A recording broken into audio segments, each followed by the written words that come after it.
तर हाय मित्रांनो, तर माझे व्हिडिओ तुम्ही बघत असाल तर मला ओळखत असाल तर एक न्यू अपडेट आला ओलाकडनं.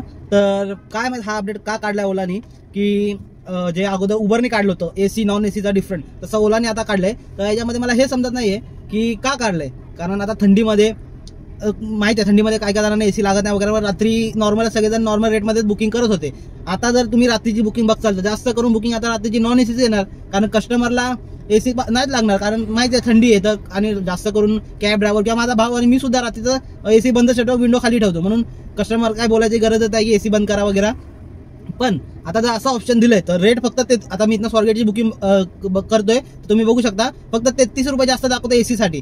तर मला हे समजतं ज्याला नाही एसी पाहिजे तो म्हणजे आता थंडीच्या टाइमला नॉर्मलीच नॉन एसीच बुक करणार.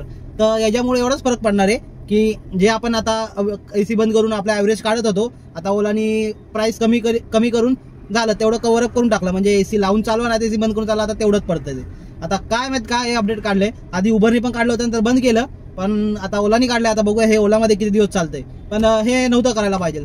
तर ठीक आहे मित्रांनो, बघूया कशा रेट वगैरे भेटतात आपल्याला.